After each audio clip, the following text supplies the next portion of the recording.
আসসালামু আলাইকুম গাইস, আপনারা কেমন আছেন? আমি তো আলহামদুলিল্লাহ ভালো আছি। সবাইকে জানাই জুম্মা মোবারক। তো শুক্রবার দিন চলে আসলাম রেসিপি নিয়ে। কি রান্না করব আজকে সেটাই আপনাদের সাথে শেয়ার করব। তো আজকে গরুর মাংসের কালা ভুনা করব। তো এখানে হচ্ছে 2 কেজি পরিমাণ হাড় চবরি সহ আমি গরুর মাংস নিয়ে নিয়েছি। এটা হচ্ছে কোরবানির মাংস। তো কোরবানির মাংস দিয়ে কালা ভুনা করতে কিন্তু সবচেয়ে মজা হয় বেশি। তো কোরবানির মাংসটা একটু বেশি করে নেওয়া যায় বেশি। তো এটার হচ্ছে পরিমাপ লাগে না, যতটুকু ইচ্ছা নিয়ে আর কি রান্না করা যায়। তো এমনি মাংসটা তো কিনা মাংস, সেটা দিয়ে একটু মেপে জুপে করা হয়। তো সেজন্য কোরবানির মাংসটা দিয়ে খেতেও কিন্তু বেশ মজা হয়। তো এখানে কোরবানির 2 কেজি মাংস হবে, একটু বেশি কম বেশি হবে। আমি নিয়ে নিছি, হাড় নিছি, চবরি নিছি। তো সব কিছু মিলিয়ে হচ্ছে নিছি, আর কলিজাও আছে এখানে। তো সব কিছু একসাথে কোরবানির মাংসটা কিন্তু আপনারা হাড় চবরি কলিজা সব কিছু একসাথে মিক্স করেই রাখা হয় ফ্রিজে রাখলে। তো কে কীভাবে রাখে জানি না, তো আমি এভাবেই রাখি। তো এভাবেই আমি ফ্রিজ থেকে তো বের করে নিলাম। তো সেটাই নিয়ে নিছি এখানে। তো মাংসটাকে ভালোভাবে ধুয়ে পরিষ্কার করে আমি তারপরে নিছি। তো এখানে আমি মশলা দিয়ে দিতেছি 2টার মতো তেজপাতা, 10-12টার মতো কালো গোলমরিচ, ছোট এলাচ নিছি 5টা, বড় এলাচ কালো একটা, আর হচ্ছে 4-5টা দারচিনি টুকরা নিয়ে নিছি। তো এই মশলাগুলো আমি আস্তাই এখানে দিয়ে দিব। আর আরও মশলা নিছি, যে কালাভুনা করতে আসল যেই মশলাটা লাগবে সেটা আমি গুঁড়া করে নিছি ব্লেন্ডার জারে।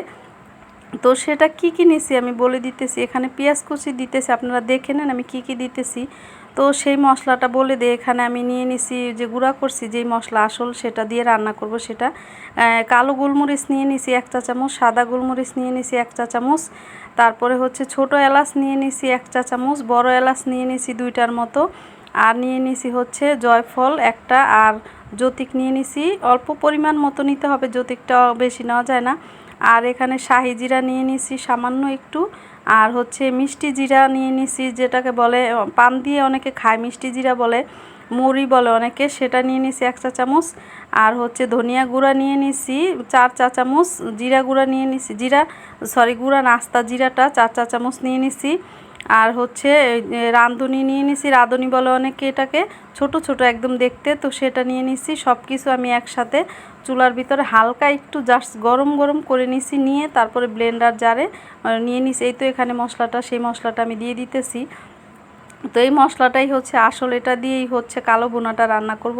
তা না হলে এই মশলাগুলো না দিলে কিন্তু ফ্লেভার ভালো আসবে না, খেতেও টেস্ট হবে না। তো সেই মশলাটা অবশ্যই দিতে হবে, আমি যে যে নামগুলো বললাম সেই মশলাগুলো দিতে হবে অবশ্যই। আর আপনারা যদি সেই মশলাগুলো না চিনেন অনেকে, তাহলে হচ্ছে দোকান থেকে কালো ভুনার মশলা নিয়ে আসতে পারেন, সেটা দিয়েও রান্না করতে পারেন। তো আমি আজকে অন্যরকম করে রান্না করব, একদম সহজভাবে, আপনারা যেভাবে বুঝেন একদম সহজভাবে।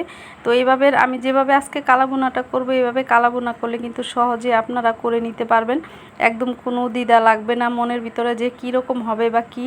তো আমি এখানে আদা রসুনের পেস্ট দিয়ে দিলাম 3 চা চামচের মতো, যেহেতু 2 কেজি গরু মাংস এখানে, তো সেজন্য 3 চা চামচ আদা রসুনের পেস্ট দিয়ে দিলাম পারফেক্টভাবে। তো এটা একটু বেশি করে না দিলে কিন্তু টেস্ট হবে না, একদম পরিমাপ লাগবে। আর এখানে যেটা নিব পেঁয়াজ বেরেস্তা, অবশ্যই পেঁয়াজ বেরেস্তাটা লাগবে, এটা দিতেই হবে। তো পেঁয়াজ বেরেস্তা না দিলে কিন্তু, আমি একটা আসল কথা বলি আপনাদেরকে, যেটা সবাই বলে না, কালা বোনার যে কালারটা, অনেকে বলেন যে কালারটা কালো হয় না কেন, কালার আসে না। তো সেটা আসল কারণ হচ্ছে বেরেস্তা। তো পেঁয়াজ বেরেস্তাটা আপনারা না দিলে কালারটা কিন্তু অতটা সুন্দর হবে না, রান্না করবেন অবশ্যই কিন্তু কালারটা ভালো আসবে না। তো সেজন্য পেঁয়াজ বেরেস্তাটা একদম জরুরি অবশ্যই দিতে হবে। তো যে কটা মশলা দিলাম সবগুলাই অবশ্যই জরুরি দিতেই হবে, না দিলে কালা ভুনার টেস্টটা আসবে না। আর এই যে সরিষার তেল, তো অনেকে হচ্ছে অনেকভাবে রান্না করে, কেউ হচ্ছে লাস্টে সরিষার তেল দিয়ে বাগার দেয়, আমিও অ্যাকচুয়ালি বাগার দিয়ে রান্না করছি, আমার ইউটিউব চ্যানেলে দেওয়া আছে ওই ভিডিওটা। আর আজকেটা একদম সহজভাবে রান্না করতেছি। তো সরিষার তেলটা দিয়ে আমি হচ্ছে মেখে তারপরে রান্নাটা করব। তো এভাবে না করলে আপনারা লাস্টে বাগার দিয়ে নিতে পারেন।